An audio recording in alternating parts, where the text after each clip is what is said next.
Okay po, maganda topic natin. Pag-usapan natin ang 10 bagay na bawal isipin ng seniors. Actually, kahit hindi senior, kahit 40 years old o bata ka pa, bawal mo isipin to. Malalaman nyo to ha.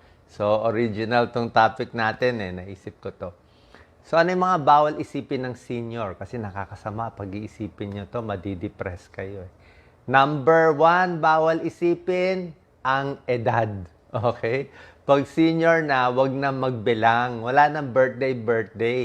'Di ba? Wala nang celebration ng birthday kasi isipin mo, tumatanda lang, nanghihina lang. Dapat, pag senior na, think young. Okay? Kahit anong edad, think young. May kasabihan, ha? Ang 60 years old ngayon, ay 40 years old lang daw dapat ang pakiramdam. Kasi may mga gamot, may mga bagong gamutan sa medisina. Kahit 80 years old daw ngayon, feeling mo dapat 60 ka lang. 'Di ba? O pag 40 ka, feeling mo dapat 25 ka lang. So, yung edad, sabi nga age is just a number. So, 1, wag isipin ng edad. Wala nang birthday. Number 2, huwag mo isipin yung mga bagay na hindi mo na magawa ngayon. Okay? Yung mga dati siguro, kaya mo mag-travel ng malayo. Kung ngayon, di mo na kaya. Okay lang naman eh. Di ikot-ikot na lang kung dito, kung saan kayo pwede maglakad. O tingin-tingin sa mga bakuran, sa sunset. Diba? Focus na lang kung anong kaya mo gawin. Huwag isipin yung mga hindi mo na magagawa. Okay? Yung mga age limitations, wag natin isipin, di ba? Number 3, bawal na bawal isipin pag may edad na ang pera na nalugi mo or mga pera concerns, di ba? Siyempre, kung bata ka, gusto mo umipon, makakuha ng maraming pera. Pero kung may edad na, I think nagbabago na yung pananaw. Pag may edad na, ang focus na lang, comment po kayo, focus na lang is family at health pamilya mo maayos at kalusugan mo maayos, yun na lang focus ng mga senior. Number 3, wag isipin yung mga naluging pera dati o naloko kayo dati, na-scam kayo o naluging negosyo. Yung mga nakalipas na pagkakataon, yan, yung mga regrets, di ba? Maiinis lang kayo eh. Isipin na lang natin, baka may positibo naman nangyari, baka nalugi ako dito, napunta naman ako sa ibang lugar. Kasi kung lagi mo sinisisi sarili mo sa mga dati, dapat pinasok ko tong negosyo, dapat ginawa ko to. Hindi po maganda. Okay, malulungkot lang kayo kasi mental health ang kalaban natin. Just live the rest of your years. No need ng excess money pag may edad. Basta enough, pangkain mo, may tinitirahan ka, pag may sakit, may pambili ng gamot, yun lang mahalaga. Number 4, bawal isipin ng senior. O kahit hindi pa kayo senior, bawal na rin isipin to. Mga dating nobyo, dating nobya, dating girlfriend, mga first love, mga ex, di ba? Kasi mga regret kaysa mag-away pa kayo ng partner mo, sabihin mo, dapat hindi ikaw pinakasalan ko, dapat ibang pinakasalan ko, kaya nagkagulo yung buhay ko dahil sa'yo. Wala nang sisihan, di ba? Kasi tapos na yun di ba? So, learn from the past, pero wag tayo ibig sabihin manatili sa kalungkutan, sa luma.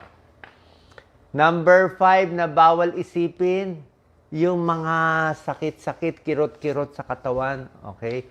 Hindi ko sinasabi na wag gamutin. Okay? Kailangan mo gamutin, di ba? Yung kung meron kang mga karamdaman, mga high blood, diabetes, gagamutin. Pero kung nalulungkot tayo, ay bakit masakit ang leeg ko ngayon? O bakit yung tenga ko ngayon maugong? Ba't yan ko ngayon makulo? Di ba? Ba't yung tuhod ko hindi ko maitapak? O yung paa ko masakit? Huwag tayo mag-fixate masyado. Kasi lahat ng tao, lalo na pag senior, may health problem Wala naman taong walang sakit Yung mga mayayabang na wala silang sakit, baka magulat na lang sila bigla, may darating dyan So, walang taong perfect health. Meron tao, may araw pagising mo, ito masakit, o ito yung problema, o ano ang problema. inaayos natin unti-unti. So, be positive lang. Kaya nga tinuturo ko lahat ng mga sakit na possible na kaya ko maitulong na libre at murang gamutan. Tuturo ko sa inyo mamaya. Kaya huwag kayong mag-focus. Kung meron konting sakit-sakit, meron naman tayong mga tips dyan, mga remedy, mga massage, at meron ding mga gamot na binibigay. So, huwag lang mag-fixate. Number 6, bawal na bawal isipin yung mga kaaway nyo. Mga kaaway, katunggali, karibal, yung mga nagloko sa inyo, yung mga ganyan. Masama lang sa kalusugan mo. Maiinis ka lang eh. Parang video yan eh, na parang, okay, may ginawa sa'yo masama yung isang tao, inaway ka, may sinabing negatibo sa'yo. Parang video, pag inuulit-ulit mo sa utak mo, imbis na masaktan ka isang beses, inulit mo na 10 beses eh. So, 10 times ka nasaktan. Okay? Ayaw natin maging masungit na may edad, dapat masaya lang kahit may edad. Kasi merong mga misnomer na grumpy old man, di ba? May mga ganun. So, wag tayo grumpy o masungit o kahit gusto magsungit. Dapat kalmado lang. Number 7, bawal na bawal maging yung lonely, malungkot, self-pity, nagmumukmuk sa bahay, lagi iniisip na lugi ka, 'di ba? Tingnan mo na lang yung positibo. Kung hindi lahat ng pamilya mo ay maayos, siguro kung sa 4 na anak mo may 3 maayos, siguro pwede na 'yon, 'di ba? Look for the positive. Huwag na ikumpara yung sarili sa mga mayayaman mong kaibigan o kapitbahay. Wala nang comparison. Basta may nakakain ka, may nakukuha ka, okay na yan. Actually, yan ang problema ngayon comparison. Nung lumang panahon, hindi yung panahon natin, kahit mga 200 years ago, wala pa tayo sa mundo, wala naman sila pagkukumparahan ng success Wala naman. I mean, kung may bahay ka, may makain ka, meron silang mga baboy, baka na inaalagaan, happy na sila Di ba? Pero ngayon, dahil sa social media, dahil sa advertisement, marami tayong nakikita, para maging happy ako, kailangan may bag akong branded. Kailangan may cellphone na akong pinakabago na iPhone. Kailangan meron akong makuha na ganitong baro o branded na ganito. O pag hindi ko to nabili, hindi ako ma-happy. Niloloko lang tayo ng advertisement. Hindi mo kailangan yan. Diba? Hindi mo kailangan yan. Katulad na sinasabi ko sa inyo, mamaya, wala akong pinapabili sa inyo kahit piso. Okay? Wala akong pinapabili. Kung may nakita kayong advertisement, fake po yun. Okay? Fake lang. Ang tinutulungan ko lang isa, Birch 3 Advance na gatas siya. Hindi siya capsule. Birch 3 Advance na gatas, tinutulungan natin. Libre po yun Free yun. Libre namin binibigay sa mga barangay at mura yun. At wala ako nakukuha doon kahit piso. Yung nakikita nyo, fake news yan. Mahirap talaga mapatay ang mga fake news at fake ads. Kaya paulit-ulit ko nire-remind kayo. Okay? Kaya gusto ko sa inyo, libre lang. So, number 6, bawal isipin mga kaaway. Number 7, bawal malungkot, self-pity. Number 8, ito ang pinaka-bawal isipin. Pwede mo isipin pa minsan-minsan, yung anak mong magulo, yung anak mong black sheep, yung anak mong naligaw sa landas, na ayaw sumunod sa iyo. Diba? Unang-una, pag meron tayong anak na ganoon, o meron kayong kamag-anak na ganoon, minsan, hindi na talaga sila magbabago.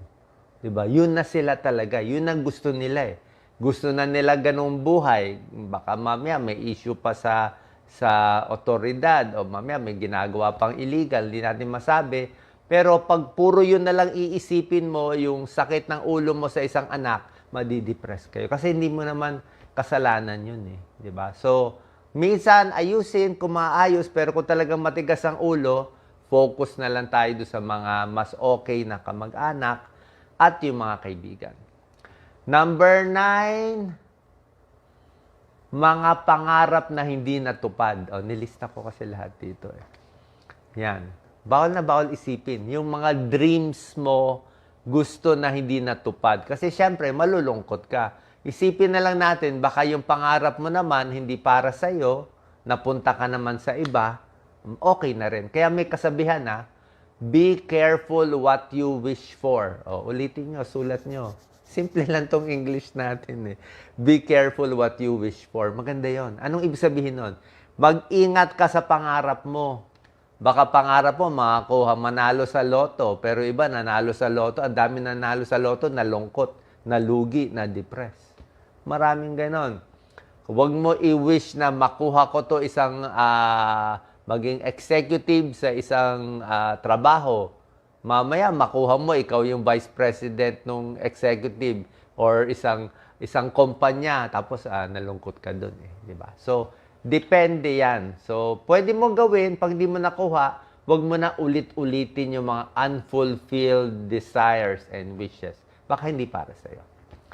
At number 10, bawal na bawal isipin talaga tong number 10 sa mga mahal kong kababae, lalo na marami akong followers na may edad.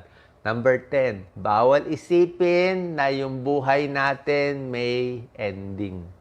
Diba? Hindi ko na babanggitin yung word, yung pagpanaw. Okay? Huwag na natin isipin yun. Kasi unang-una, hindi mo naman alam kailan mangyayari.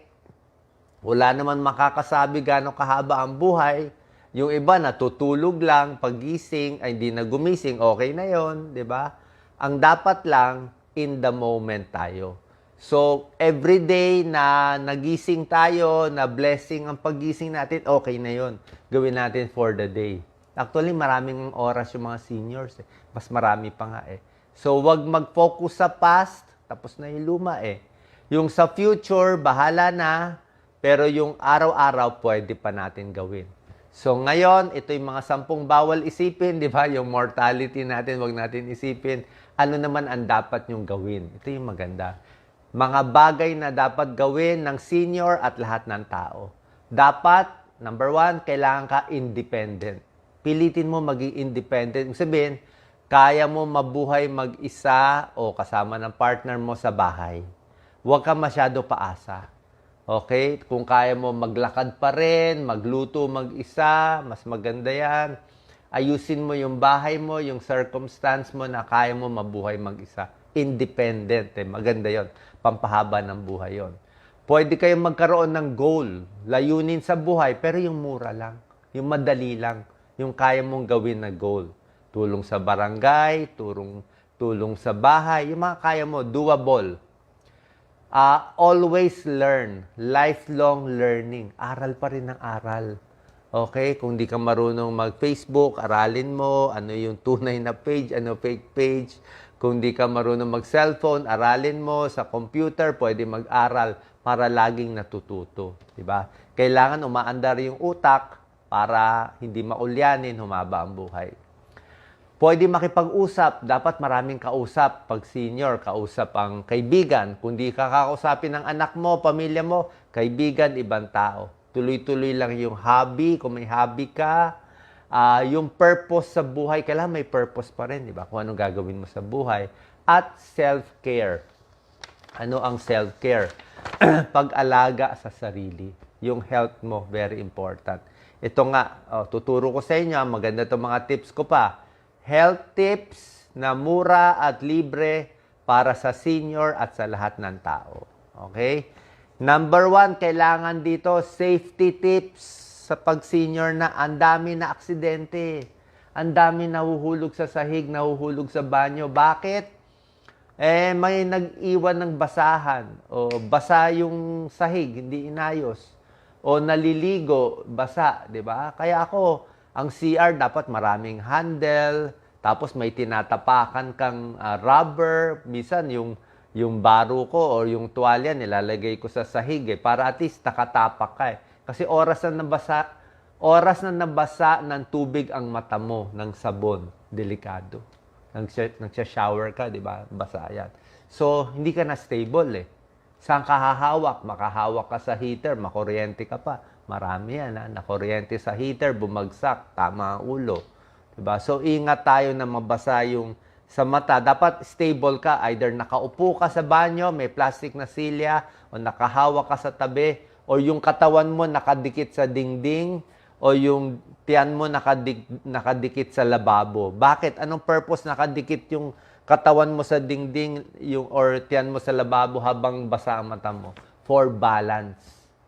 kailangan ng utak natin balance eh. Ang balance natin, yung paan nakatapak sa floor, yung katawan natin nakahawak sa mga bagay, yan ang balance mo. Lalo na pag pikit na ang mata. Kasi pag pinikit mo mata mo, yan, unstable ka na eh. Kasi mata ang pang-balance eh. So pag pinikit mo yan, kailangan yung katawan mo ba-balance. Safety tips.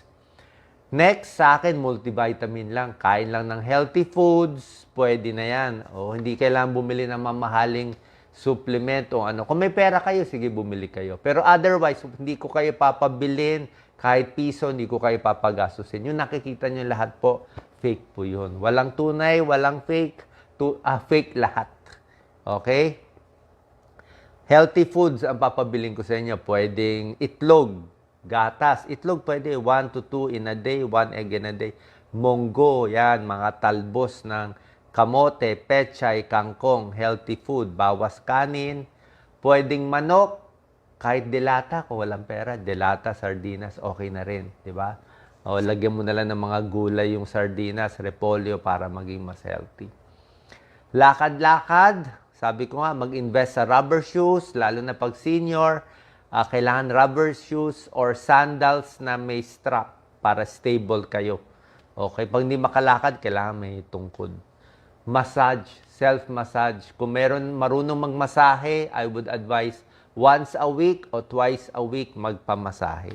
Para maayos yung mga tumitigas-tigas. Ito, marami yan po eh. Kasi pag may edad na o kahit hindi pa may edad, oras na yung mga galaw-galaw natin, nagkamali ng galaw, may sisikip dyan. May magkakaroon ng nodule dyan eh. Tawag sa Tagalog, lamig eh. Pero sa English, ano yun eh. Sa medical term, ano yun, nodule. So pag may mga bukol-bukol dyan, kailangan galawin, kailangan ilambot para lumuwag yung mga muscle. Siyempre, sa lahat ng senior, kahit hindi pa senior, i-check ang blood pressure. Dapat normal ang BP. Pag high blood, gagamutin. I-check ang blood sugar minimum. Blood pressure and blood sugar. Kailangan normal yung dalawa. Pag hindi normal yung dalawa, delikado. Pag normal ang blood pressure, blood sugar, hahaba ang buhay mo at least 9 to 10 years ayon sa pag-aaral. Okay? Sabi ko rin, saging, para magtipid, magtanim ng saging, bumili ng saging, 2 saging, araw-araw pwede. Anong saging pwede? Lahat. Ako gusto ko lakatan. Lakatan may vitamin C konti. Latundan walang vitamin C pero mura. Saba, pwede rin naman ang saba. Okay, lutuin ng saba. So lahat yan maganda. Saging, may potassium, anti-ulcer, maganda sa puso, pwede sa high blood pressure kasi may potassium siya. And lastly, very important, uminom ng maraming tubig. Simple lang naman, di ba? Okay, maraming tubig. Pag senior, mga 6 to 8 glasses of fluid or water in a day. 6 to 8 lang, siguro kung nasa bahay ka, hindi ka napapawisan. Pero kung napapawisan kayo, siguro 8 glasses or more. Kung mas bata ka pa, edad 20, 30, 40, pwede 10 baso hanggang 12 basong fluid or tubig in a day. Pwedeng tubig para hindi tumaba. Kung gusto mo gawing sopas, gusto mo gawing buko, gusto mo gawing kape, okay lang naman. Kaya lang mas nakakataba. Mamaya gawin mo pang soft drinks ang fluid mo. Kaya sabi ko nga, tubig, less calories, better. Okay? So saan pa nakatulong to? Yung mga 10 di natin iisipin, yung mga birthday, kalimutan na yan. Basta focus lang at maging happy lang para humaba ang buhay. God bless po.